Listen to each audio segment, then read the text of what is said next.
گنبد کو تکتے ہی میں مر جاؤں تمنا ہے ہرے وعلی آلہ واصحابہ اجمعین اما بعد اعوذ باللہ من الشیطان الرجیم بسم اللہ الرحمن الرحیم لقد جاءکم رسول من انفسکم عزیز علیہ ما عنتم حریص علیکم بالمؤمنین رؤوف الرحیم سبحان ربک رب العزت عما یصفون وسلام علی المرسلین والحمد للہ رب العالمین اللہم صلی علی سیدنا محمد وعلی آل سیدنا محمد وبارک وسلم۔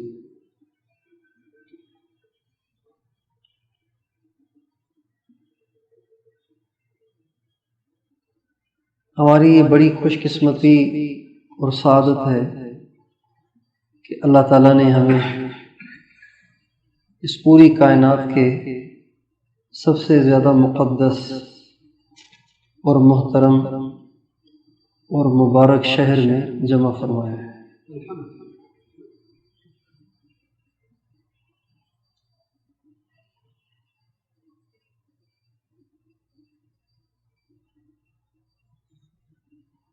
یہ وہ شہر ہے کہ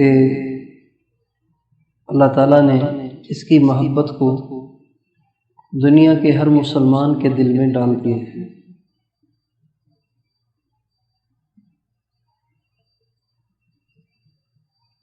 اس شہر کی عظمت اور اس شہر کی شان کے لیے اتنا کافی ہے کہ اس شہر سے ہمارے نبی پیار کرتے تھے۔ آپ علیہ السلام پہلے مکہ معظمہ میں رہتے تھے، زندگی کے 53 سال ہمارے آقا کے مکے میں گزرے۔ اللہ کے حکم سے آپ نے مکے کو چھوڑا اور مدینے آ گئے۔ مدینے کی آب و ہوا آپ کے صحابہ کو موافق نہیں تھی۔ اس مدینے کو یثرب کہتے تھے پہلے، یثرب، اور یہاں بیماریاں بہت ہوتی تھی، یہاں کا بخار مشہور تھا، مدینے کا بخار مشہور تھا۔ جب آپ علیہ السلام یہاں تشریف لائے، آپ کے ساتھ صحابہ بھی آئے، تو سارے ہی آ کے بیمار پڑ گئے، اور اتنے بیمار پڑے کہ مکے کو یاد کر کر کے رونے لگے۔ آپ علیہ السلام نے دیکھا حضرت بلال رو رہے ہیں اور مکے کو یاد کر رہے ہیں۔ حضرت ابوبکر صدیق کو دیکھا کہ ان کو شدید بخار چڑھ رہا ہے اور مکے کو یاد کر رہے ہیں اور رو رہے ہیں۔ تو آپ علیہ السلام نے 2 کام کیے۔ ایک تو اللہ سے دعا کی کہ اے اللہ، یہاں جتنی وبائیں، بخار، بیماریاں ہیں، ان سب کو یہاں سے ہمیشہ کے لیے نکال دے۔ چنانچہ ہمارے نبی کی دعا سے بخار یہاں سے چلا گیا۔ اس کے بعد پھر مدینے میں جو بخار کی فضا تھی، ہر باہر سے آنے والے کو بخار ہو جاتا تھا، وہ ختم ہو گئی۔ دوسرا کام ہمارے نبی نے یہ کیا کہ آپ نے دعا کی، اے اللہ، مکے سے محبت بھی تو نہیں دی تھی، اے اللہ مدینے کی محبت مکے سے دگنی عطا فرما۔ چنانچہ ہمارے نبی کو اور ہمارے نبی کے صحابہ کو مدینے سے اتنی محبت ہو گئی، اتنی محبت ہو گئی کہ آپ علیہ السلام جب کبھی سفر میں تشریف لے جاتے تھے تو سفر میں واپسی میں جلدی کرتے تھے، اور جب مدینے کی آبادی دور سے نظر آتی، مدینہ قریب ہو جاتا، تو آپ اپنی سواری کو تیز کر دیا کرتے تھے، یعنی بے قرار ہو کر مدینے کی طرف آپ لوٹتے تھے۔ یہ آپ کو مدینے سے محبت تھی۔ جب مکہ فتح ہوا اور آپ 10,000 کا لشکر جرار لے کر یہاں سے مکہ معظمہ گئے تھے، تو آپ کے ساتھ مہاجرین تو تھے، انصار بھی تھے۔ جب وہاں پہنچے تو آپ علیہ السلام اور آپ کے جو صحابہ مہاجرین تھے جن کا آبائی وطن مکہ معظمہ تھا، وہ بڑی حسرت بھری نگاہوں سے اپنے گھروں کو دیکھتے رہے اور مکے کے پہاڑوں کو دیکھتے رہے، بیت اللہ کو دیکھتے رہے۔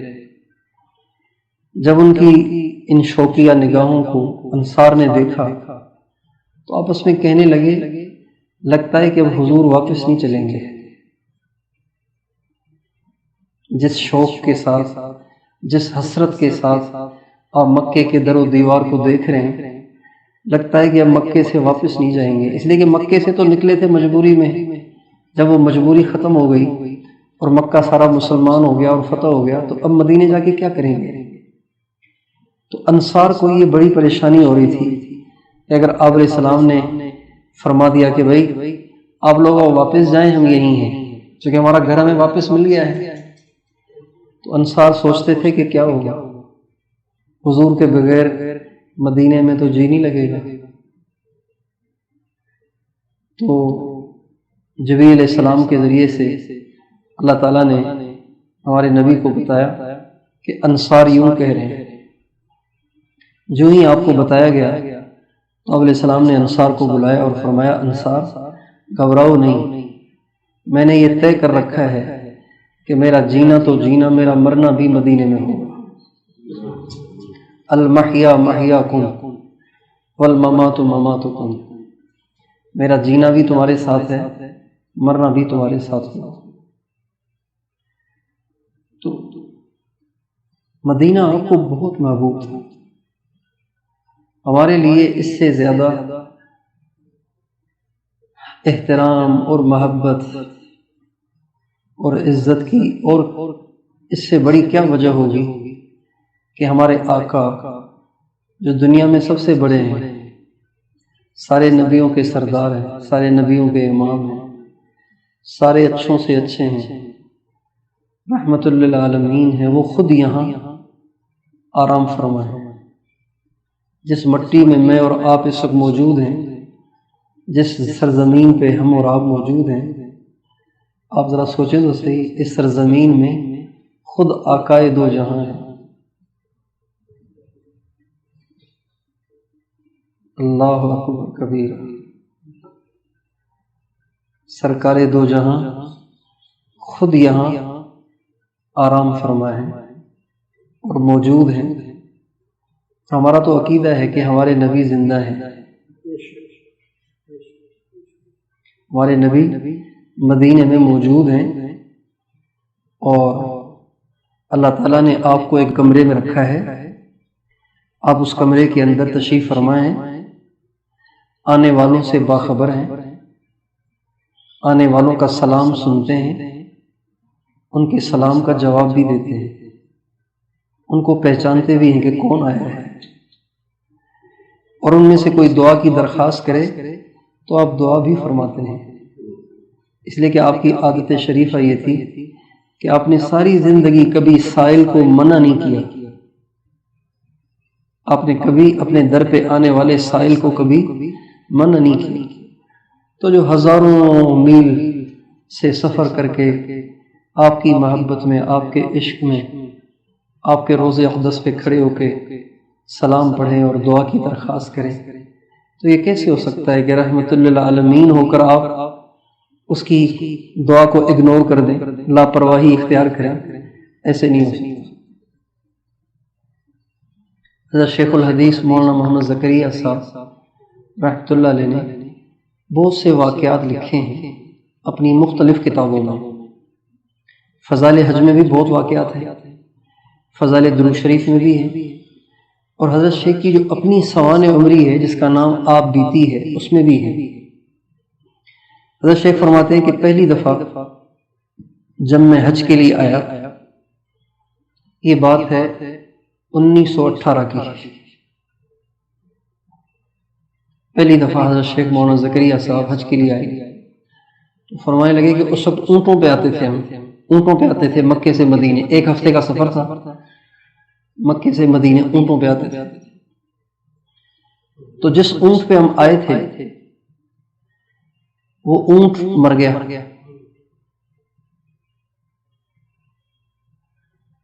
اب ہمیں یہاں سے واپس جانا ہے اور حج کرنا ہے. تو جو اونٹ والا تھا وہ غریب آدمی تھا. وہ کہاں سے اونٹ لائے؟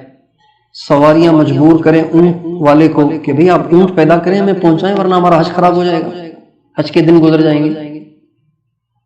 اور اونٹ والا کہے کہ مجھے پیسے دو میں اونٹ خریدوں. بھئی میں تو غریب آدمی ہوں، میں کہاں سے اونٹ لاؤں؟ حضرت شیخ فرماتے ہیں کہ اتنی تاخیر ہو گئی کہ اب ڈر ہوا کہ اب بھی اگر مزید تاخیر ہوئی تو حاجیوں کا حج رہ جائے گا. تو فرماتے ہیں میں روز اقدس پہ حاضر ہوا، نبی کریم صلی اللہ علیہ وسلم کے روز اقدس پہ حاضر ہو کے میں نے کہا یا رسول اللہ، یہ اتنے سارے حاجی جو آئے ہوئے ہیں، ان میں سے کوئی حج بدل کے لیے آیا ہے، کسی کی طرف سے حج کرنے آیا ہے، کوئی اپنا حج کرنے آیا ہے، کسی کا فرض ہے، کسی کا نفل ہے. چلیں نفل والے کا تو رہ بھی گیا تو کوئی نقصان نہیں ہے، لیکن جن کا فرض حج ہے یا جن کا حج بدل ہے تو وہ کیا کریں گے؟ رسول اللہ کوئی دعا فرمائے، اللہ تعالیٰ آسانی فرمائے.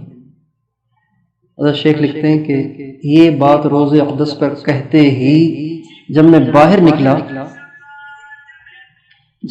نکلا تو معلوم ہوا کہ بدو کو اونٹ مل گیا ہے. ادھر درخواست پیش کی، ادھر بدو کے لیے کسی کے دل میں اللہ نے نرمی ڈالی، اس نے اونٹ دے دیا اس کو، اور حاجیوں کا حج بچ گیا. حضرت شیخ فرماتے ہیں کہ ایک شخص تھے مدینہ منورہ میں آئے ہوئے تھے زیارت کے لیے. اس میں غربت بہت تھی، ہوٹلیں اور آنے والوں کے پاس پیسہ یہ نہیں تھا. لوگ محبت میں بیچارے آ جاتے تھے لیکن راشن پیسے اتنے نہیں ہوتے تھے. تو بھوک لگی ہوئی تھی شدید. ایک دن گزر گیا، 2 دن گزر گیا، 3 دن گزر گئے، کچھ کھانے کو پاس نہیں تھا. روز اقدس پہ حاضر ہوئے، کہنے یا رسول اللہ 3 دن سے بھوکا ہوں، آپ کا مہمان. 3 دن سے بھوکا ہوں، آپ کا مہمان ہوں. یہ کہہ کر جا کے ریاض الجنت میں لیٹ گئے. یہ مولانا زکریا صاحب نے لکھا ہے فضائل حج میں. ریاض الجنت میں جا کے لیٹ گئے. کہنے لگے جب آنکھ لگی تو حضرت علی رضی اللہ عنہ کی زیارت کی. حضرت علی رضی اللہ عنہ روٹی لے کر آئے کہ یہ اللہ کے نبی نے آپ کے لیے روٹی بھیجی ہے. فرماتے ہیں آدھی روٹی خواب میں کھائی، جب آنکھ کھلی تو آدھی روٹی میرے ہاتھ میں تھی.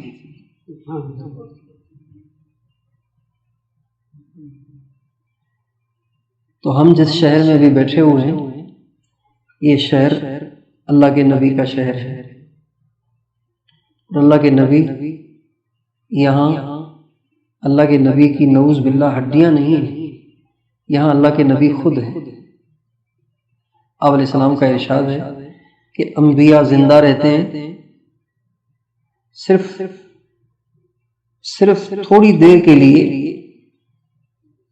کے لیے ان کو موت کا ذائقہ چکھایا جاتا ہے اور پھر قبر میں جانے کے بعد دوبارہ وہ زندہ ہو جاتے ہیں. اور آپ نے فرمایا وہ قبروں میں نماز پڑھتے ہیں، انبیاء اپنی قبروں میں نماز پڑھتے ہیں. تو ہمارے نبی حیات ہیں، زندہ ہیں، موجود ہیں، آنے والوں سے باخبر ہیں، ان کا سلام سنتے ہیں. کتنے خوش قسمت ہیں جن کی آوازیں حضور کے کانوں میں پڑتی ہیں. آپ روزانہ اپنی آواز حضور کے کانوں تک پہنچا سکتے ہیں. یہ کتنی ہماری خوش قسمتی ہے. یہ سعادت کی انتہا ہے. دنیا میں بہت سے لوگ آپ کو ایسے ملیں گے جو بیچارے ساری زندگی روتے رہے کہ ایک دفعہ مدینے کو دیکھیں، لیکن وہ اس ارمان کو سینے میں لے کے قبروں میں چلے گئے. وہ مدینے کو نہیں دیکھ سکے، مکے کو نہیں دیکھ سکے، بیت اللہ کو نہیں دیکھ سکے، سبز گنبد کی زیارت نہیں کر سکے. یہ کتنی ہماری خوش قسمتی ہے کہ اللہ تعالیٰ نے ہمیں حضور کا روزہ دکھا دیا، اپنے نبی کی قبر اطہر پہ پہنچا دیا، اپنے نبی کے شہر کی زیارت کرا دی۔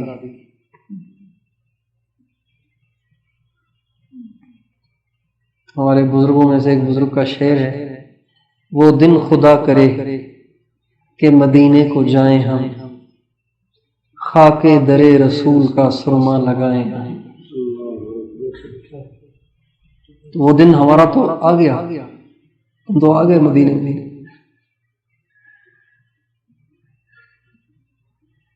اس لیے اس مقدس شہر میں رہتے ہوئے اس شہر کے تقدس کا اور سرکار دو عالم صلی اللہ علیہ وسلم کی عظمت اور آپ کی حیات کا تصور رہنا ضروری ہے، پھر فائدہ ہوتا ہے۔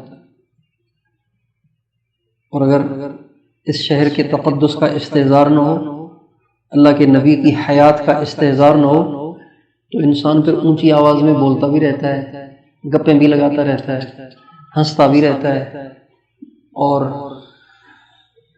روز اقدس پہ کھڑے ہو کے ادھر ادھر دیکھتا بھی رہتا ہے۔ جس کو اس بات کا یقین ہو کہ حضور میرے سامنے ہیں اور مجھے دیکھ رہے ہیں، میری آواز کو سن رہے ہیں، مجھ سے باخبر ہیں، تو اس کی نظر اٹھے گی، اس کے تو قدم ہی نہیں اٹھیں گے۔ جبکہ ہم وہ ہیں جنہوں نے ساری زندگی حضور سے بے وفائی کی ہے۔ ہم کوئی حضور کے لاڈلے تھوڑی ہیں، تو نافرمان ہیں، بے وفا ہیں، ستم گر ہیں، سنتوں کے کسائی ہیں، ساری زندگی حضور کی نافرمانیاں کی ہیں، ساری زندگی حضور کے دین کا نقصان کیا ہے، ساری زندگی حضور کے آنسوں اور دعاؤں کی ناقدری کی ہے، تو ہم تو مجرم ہیں۔ حضرت شیخ الحدیث مولانا زکریا صاحب رحمۃ اللہ علیہ نے اپنی زندگی کے آخری 12 برس یہاں مدینے میں گزارے، 12 برس۔ 12 برس میں کوئی ایک آدھ دفعہ روز اقدس پہ گئے، مواجہ شریف جالیوں کے سامنے 12 برس میں ایک آدھ دفعہ گئے، زیادہ نہیں گئے۔ نمازیں حرم میں پڑھتے تھے لیکن مواجہ شریف پہ نہیں جاتے تھے۔ کئی دفعہ خدام نے اصرار کیا تو فرمایا کہ کیا منہ لے کر جاؤں حضور کے سامنے۔ شیخ الحدیث قطب الاقطاب مولانا محمد زکریا صاحب، جن کی ساری زندگی علم دین کو پھیلانے میں، دعوت کو پھیلانے میں، لوگوں کو اللہ کا ذکر سکھانے میں، لوگوں کا تعلق اللہ کے ساتھ جوڑنے میں گزرا، ساری زندگی اس میں گزری۔ ایک دفعہ حضرت مولانا سید حسین احمد مدنی رحمۃ اللہ علیہ کے جو بڑے بیٹے تھے حضرت مولانا سید اسعد مدنی رحمۃ اللہ علیہ، وہ دیوبند سے، انڈیا سے تشریف لائے، تو انہوں نے اصرار کیا تو ان کے ساتھ مواجہ شریف پہ آئے اور فرمانے لگے کہ مولی اسد، آپ چونکہ سید ہیں، حضور کی اولاد ہیں، اس لیے آپ کو وسیلہ بنا کے مواجہ شریف پہ آ گیا ہوں، ورنہ میں اس قابل نہیں ہوں کہ حضور کو منہ دکھا سکوں۔ جب بھی سلام پڑھتے تھے تو یہ جو باب البقی ہے نا، باب البقی اور باب جبریل، یہاں باہر سے آپ سلام پڑھتے تھے، اندر نہیں جاتے تھے۔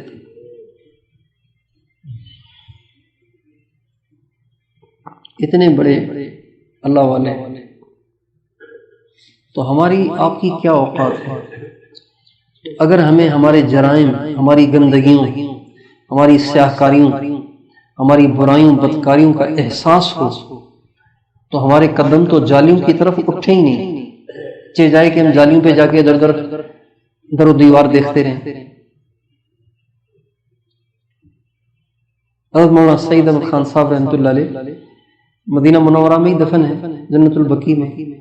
پورے سعودی عرب کے امیر وہ تھے تبلیغ کے، یہاں مدینہ منورہ میں مرکز تھا، سعودی عرب کا مرکز مدینہ تھا۔ یہ ہم جیسوں کی بے اصولیوں ناقدریوں کی وجہ سے یہاں بین لگ گیا۔ اللہ، تو حضرت مولانا سعید خان صاحب رحمۃ اللہ علیہ ہمیشہ جب کبھی بھی روز اقدس پہ تشریف لاتے تھے تو جالی کے سامنے جو ستون بنے ہوئے نا، اس ستون کی اوٹ میں کھڑے ہوتے تھے، ایسے جیسے کوئی مجرم کھڑا ہوا، چھپ کے کھڑے ہوتے تھے اور کچھ نہیں کہتے تھے، کوئی لمبی چوڑی دعائیں نہیں کرتے تھے، ستون کے پیچھے کھڑے ہو کے بزار و قطار رو رہے ہوتے تھے اور اسی طرح روتے روتے آگے گزر جاتے تھے۔ تو دوستو اس وقت ہم مدینے میں ہیں، اس وقت ہم کہاں ہیں؟ اس وقت ہم کہاں ہیں؟ یہ دن آپ کو بڑے یاد آئیں گے، یہ راتیں آپ کو بہت یاد آئیں گی، یہ لمحے زندگی بھر یاد رہتے ہیں۔ اس لیے ہمیں یہاں اس مدینے کے تقدس کے استحضار کے ساتھ سرکار دو عالم صلی اللہ علیہ وسلم کی عظمت اور آپ کی حیات کے استحضار کے ساتھ یہاں رہنا ہے۔ حضرت مولانا زکریا صاحب رحمۃ اللہ علیہ نے ایک اور واقعہ لکھا ہے فضائل حج میں۔ فرماتے ہیں کہ ایک بزرگ کہتے ہیں کہ ہم حج پہ جا رہے تھے تو پیدل سفر تھا، کہتے ہیں ایک شخص کو ہم نے دیکھا، اس کی دونوں ٹانگیں کٹی ہوئی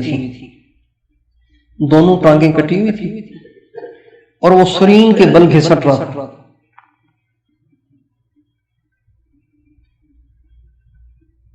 آپ مکے مدینے سے باہر جائیں گے نا تو یہ سارا پتھریلا علاقہ ہے، نوکیلے کنکر ہیں یہاں پہ، تو بہت مشکل ہوتا ہے اس پہ چلنا، جوتے بھی ٹوٹ جاتے ہیں، سرین کے بل گھسٹ رہا ہے۔ کہنے لگے کہ میں نے اس کو دیکھا تو مجھے بڑا تعجب ہوا اور میں نے سوچا کہ یہ سرین پہ گھسٹ کے جائے گا حج پہ، نہ سامان نہ بستر، ظاہری بات ہے جس کو ٹانگیں ہی نہیں ہیں تو وہ سامان کیسے اٹھائے گا، کھانا کیسے اٹھائے گا۔ کہنے لگے جب اس کو سرین کے بل گھسٹتا ہوا میں نے دیکھا تو اس سے پوچھا کہ تم کہاں سے آ رہے ہو، آپ کہاں سے آ رہے ہیں؟ اس نے کہا سمرقند سے آ رہا ہوں۔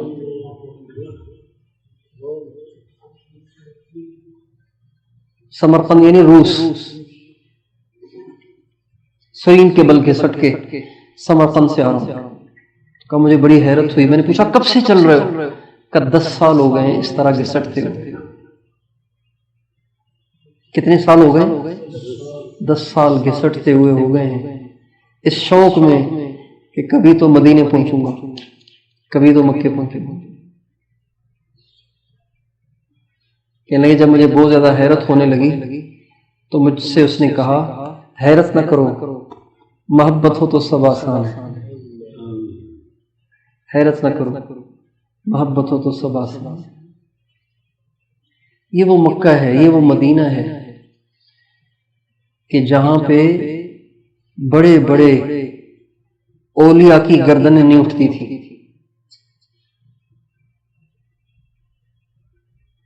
حضرت جنید اور بایزید کی آواز بھی نہیں نکلتی تھی یہاں پہ جہاں آپ بیٹھے، حضرت جنید اور بایزید کی بھی آواز نہیں نکلتی تھی جہاں ہم بیٹھے ہیں۔ حضرت پیران پیر شیخ عبد القادر جیلانی جو ولیوں کے بادشاہ ہیں، ان کی آواز ہی نہیں نکلتی تھی یہاں آتے تھے۔ امام اعظم ابو حنیفہ تشریف لائے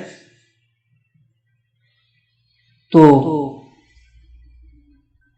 روز اقدس پہ سلام پڑھا، السلام علیک یا امام المرسلین، اے نبیوں کے رسولوں کے امام، آپ پہ سلام۔ تو قبر شریف سے آواز آئی وعلیک السلام یا امام المسلمین، اے مسلمانوں کے امام تم پہ بھی سلام۔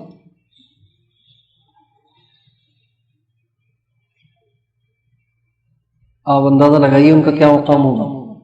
لیکن 3 دن یہاں ٹھہرے اور اس کے بعد یہاں سے جانے لگے۔ لوگوں نے کہا آپ تو مسلمانوں کے امام ہیں، آپ 3 دن ٹھہر کے جا رہے ہیں، کچھ تو ٹھہرے۔ تو فرمانے لگے 3 دن سے نہ پاخانہ کیا ہے نہ پیشاب کیا ہے، آخر میں بشر ہوں، مجھ سے مزید ٹھہرا نہیں جا سکتا۔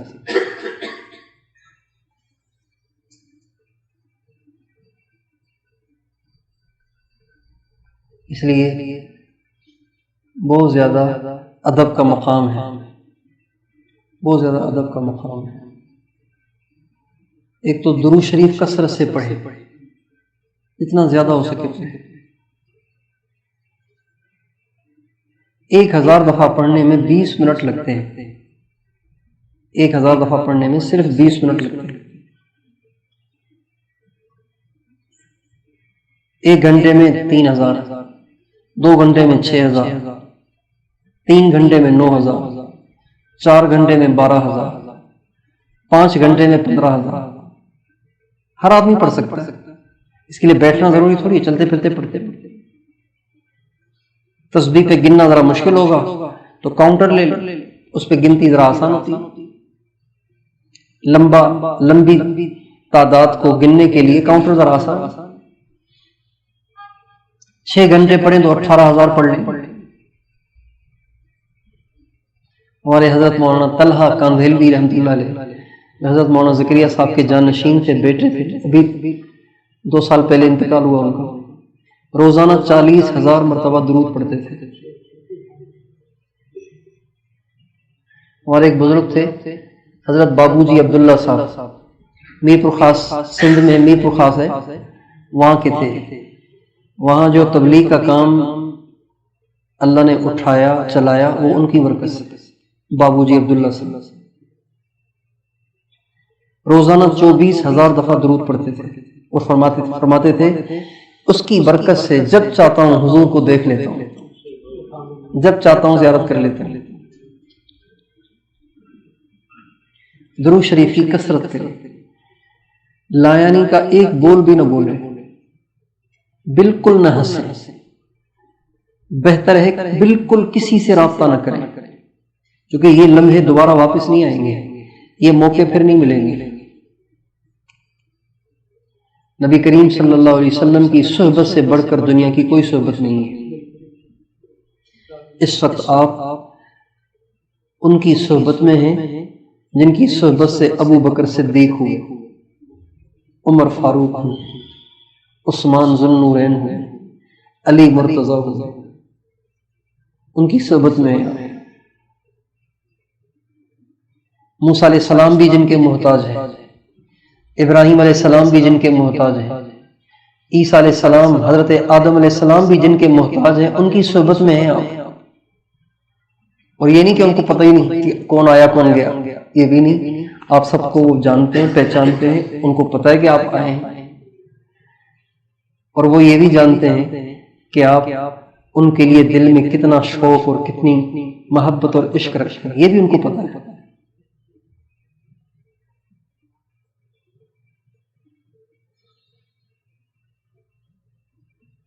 عام سے اللہ والے ان چیزوں کو جان لیتے ہیں، یہ تو پھر اللہ کے حبیب سارے نبیوں کے سردار ہیں، تو اس لیے اس کی کثرت کریں، اور چونکہ آپ کا یہاں آنا دعوت کی نسبت سے ہے تو اس لیے اپنے آپ کو دعوت میں تھکائیں، یہاں پہ بس آداب اور اصول جو یہاں کے بتائے گئے ہیں اس کا ضرور لحاظ کریں، ایسے نہ ہماری کسی جوش اور جذباتی حرکت کی وجہ سے جو کام ٹوٹا پھوٹا چل رہا ہے اس پہ بھی پابندی لگ جائے۔ پہلے یہاں مسجد نبوی میں بیانات ہوتے تھے، مسجد نبوی میں بیانات ہوتے تھے، باہر گشتیں کر کے یہاں کے بیان کرتے تھے، شب جمعے ہوتے تھے، جوڑ ہوتے تھے، بیانات ہوتے تھے، مجمع ہوتے تھے۔ ہماری بے اصولی کی وجہ سے پابندی لگ گئی، تو اصول کی پابندی کرتے ہوئے یہاں اپنے آپ کو دعوت کے کام میں کھپانے کی کوشش کریں۔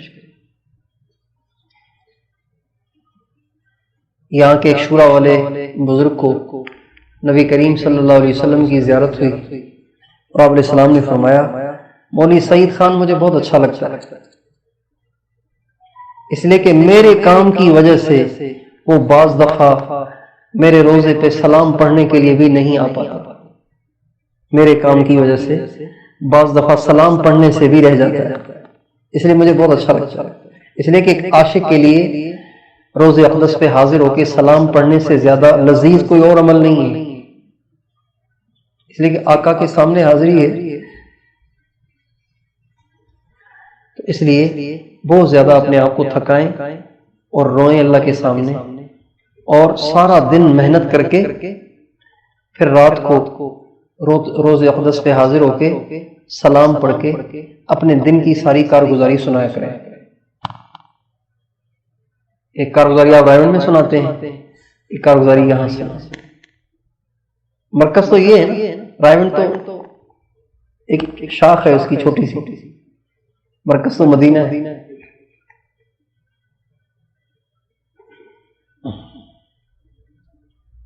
تو اس کی کوشش فرمائیں اور اللہ تعالیٰ سے بہت دعا مانگیں، اللہ تعالیٰ یہ آنے والے سارے مجمع کی تربیت کا یہاں کوئی انتظام فرمائے۔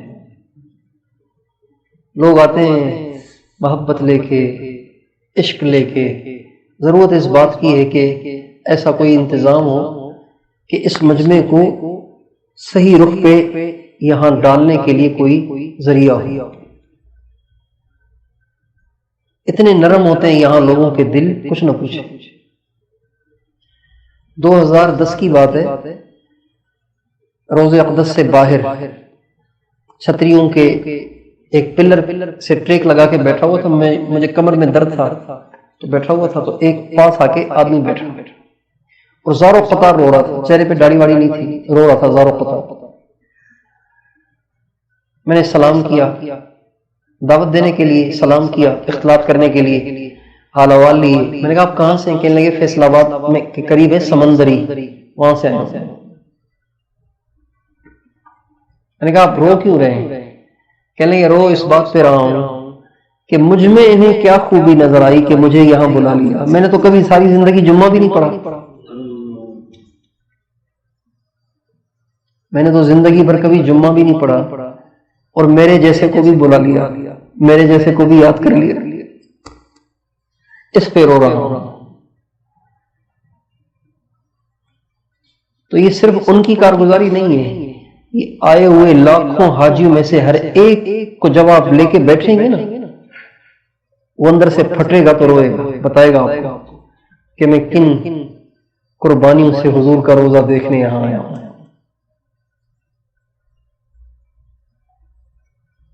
پتہ نہیں لوگ زیور بیچ کے حضور کا روزہ دیکھنے آتے ہیں۔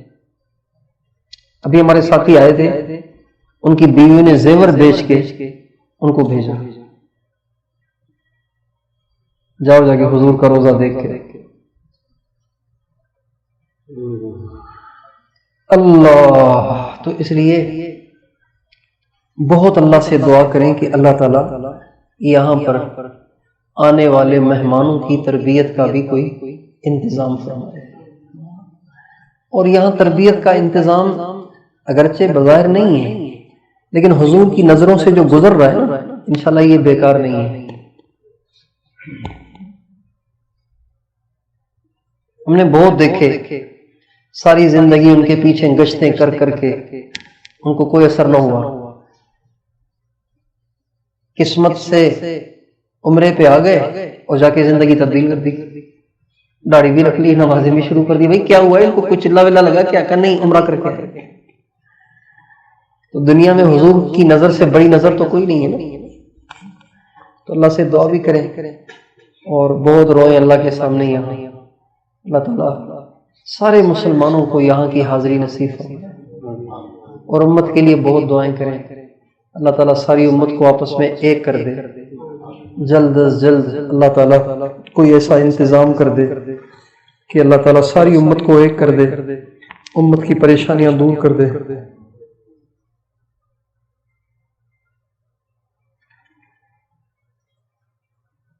اور ہم بھی دعاؤں کے محتاج ہیں، آپ حضرات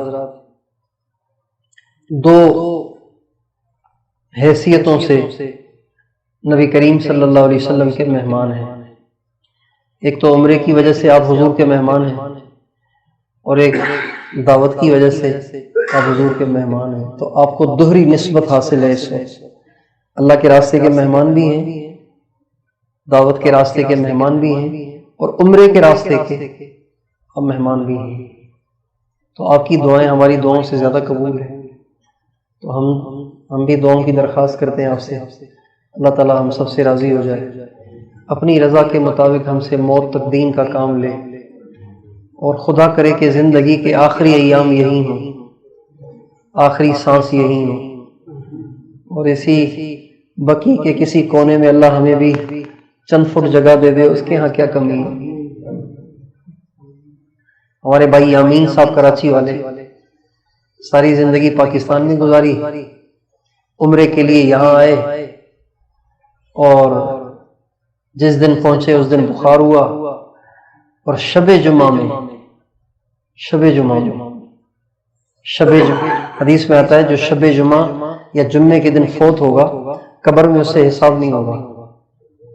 ان کو شب جمعہ میں مرنا نصیب ہوا، مدینے میں مرنا نصیب ہوا، جنت البقیع میں دفن ہونا نصیب ہوا. آئے تھے عمرے کے لیے. مولانا سعید احمد خان صاحب رحمۃ اللہ علیہ جب یہ تبلیغ پہ پابندی لگی تو حکومت نے ان سے پاسپورٹ چھین لیا تھا، واپس لے لیا تھا، چونکہ وہ یہاں کی نیشنلٹی تھی، ان کے پاس شہریت تھی یہاں کی، لیکن مولانا سے واپس لے لی اور مولانا کو نکال دیا یہاں سے. لیکن مدینے کے لیے وہ تڑپتے تھے، روتے تھے. رائے تشریف لاتے تھے تو رائے میں بیرون کے کمرے میں ان کے لیے الگ کمرہ بنایا ہوا ہے، تو وہاں پہ بیٹھ کے رات کو دیر دیر تک نعتیں سنتے تھے اور روتے تھے. اور یہ جو جنید جمشید نے نعت پڑھی ہے نا، محمد کا روزہ قریب آ رہا ہے، بلندی پہ اپنا نصیب آ رہا ہے، تو یہ انہی کا ہے. تو حکومت نے نیشنلٹی بھی لے لی، پاسپورٹ بھی لے لیا، لیکن موت مدینے میں ہوئی اور دفن جنت البقیع میں ہوئے. اللہ جیسے یہاں رکھے اسے کون نکال سکتا ہے. اس لیے اللہ تعالیٰ سے اس کی بھی دعا کریں. اللہ تعالیٰ ہم سب کو زندگی کے آخری ایام مدینے میں گزروائے، یہیں کی موت عطا فرمائے. بقیع کے کسی کونے کھانچے میں اللہ ہمیں بھی تھوڑی سی جگہ دے دے، اس کے خزانے میں کوئی مشکل نہیں ہے. حضرت شیخ الحدیث مولانا زکریا صاحب رحمۃ اللہ علیہ، مولانا زکریا صاحب رحمۃ اللہ علیہ کی قبر مبارک پتہ ہے آپ حضرات کو کہاں ہے؟ اہل بیت کے ساتھ ہے. جہاں حضرت فاطمہ کی قبر ہے نا، امام حسن کی قبر ہے، حضرت عباس کی قبر ہے، وہاں ان کی قبر ہے. کی قبر بھی وہی ہے، ان کے شیخ کی قبر بھی وہی ہے، حضرت مولانا خلیل احمد سہارنپوری، مولانا الیاس صاحب اور مولانا زکریا صاحب. یہ دونوں بیعت تھے مولانا خلیل احمد سہارنپوری سے. یہ دونوں ان کے خلیفہ ہیں، چچا بھی بھتیجا بھی دونوں خلیفہ ہیں مولانا خلیل احمد سہارنپوری کے. وہ بھی اہل بیت کے ساتھ ہیں. مولانا زکریا صاحب بھی وہی ہیں، اہل بیت کے ساتھ، حضور کے گھر والوں کے ساتھ.